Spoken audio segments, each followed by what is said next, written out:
Ever wondered why flying became so accessible? Get ready, because this is the story of an orange revolution that forever changed the way we travel. An entrepreneur and a disruptive idea. The year is 1995.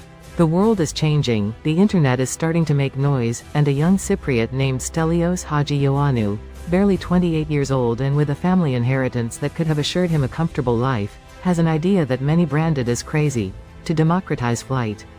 Stelios didn't come from the world of aviation. He saw an inflated market, dominated by traditional airlines with prohibitive prices.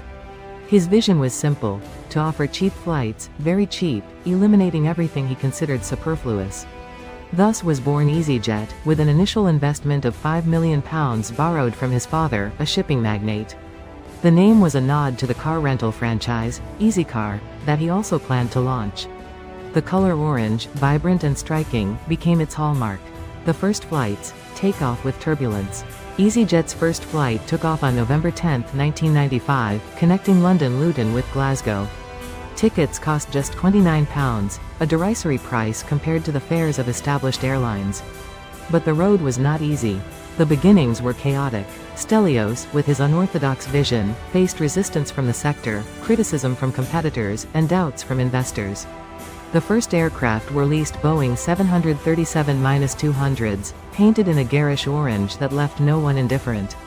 The strategy was simple: direct flights, non-stop, and an ultra-low-cost structure.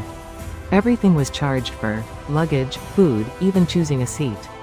Explosive growth, the era of no frills. The strategy worked. People responded. EasyJet grew at a dizzying pace. It opened new routes, acquired more planes, and conquered new markets.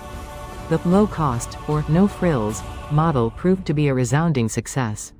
The key was efficiency. The use of airplanes was maximized, reducing turnaround times to a minimum. Tickets were sold directly over the internet, eliminating intermediaries and commissions.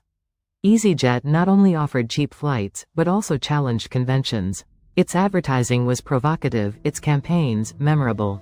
Its bright orange became a symbol of the air revolution, the myth of the flight to nowhere. This is where one of the most curious myths associated with EasyJet comes into play: the legend of the flight to nowhere. It is said that, in its early days, in order to obtain tax benefits or take advantage of certain regulations, EasyJet offered flights that simply went around and returned to the same airport. The story is tempting, but there is no solid evidence to support it. It is more likely to be a confusion with training or aircraft positioning flights, which can be carried out without passengers. However, the myth persists. Perhaps because it fits with the image of an airline willing to do anything to reduce costs and offer low prices. Or perhaps because it reflects the disbelief of many at the possibility of flying at such affordable prices. EasyJet today, an orange giant. Today, EasyJet is one of the largest low-cost airlines in Europe. It connects hundreds of cities, transports millions of passengers a year, and remains a benchmark in the industry. It has evolved, of course.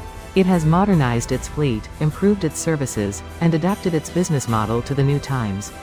But its essence remains the same: to offer cheap, uncomplicated flights, accessible to everyone.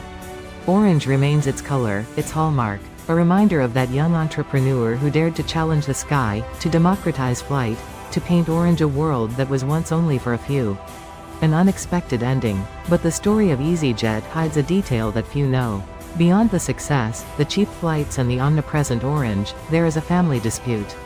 Stelios Hadjiioannou, the founder, has clashed on numerous occasions with the company's management over strategic direction and brand management. Stelios, who still owns a significant share of the shares, has publicly criticized the company's decisions, questioning its profitability and long-term vision.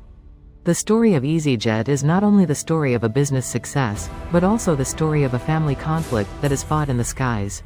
Final reflection. EasyJet teaches us that great ideas sometimes arise from disruption, from the audacity to challenge the established. But it also reminds us that behind every brand, however successful, there are people, stories, and sometimes, conflicts that shape its destiny. If you like this story, like, share and subscribe to discover more myths and brands that changed the world.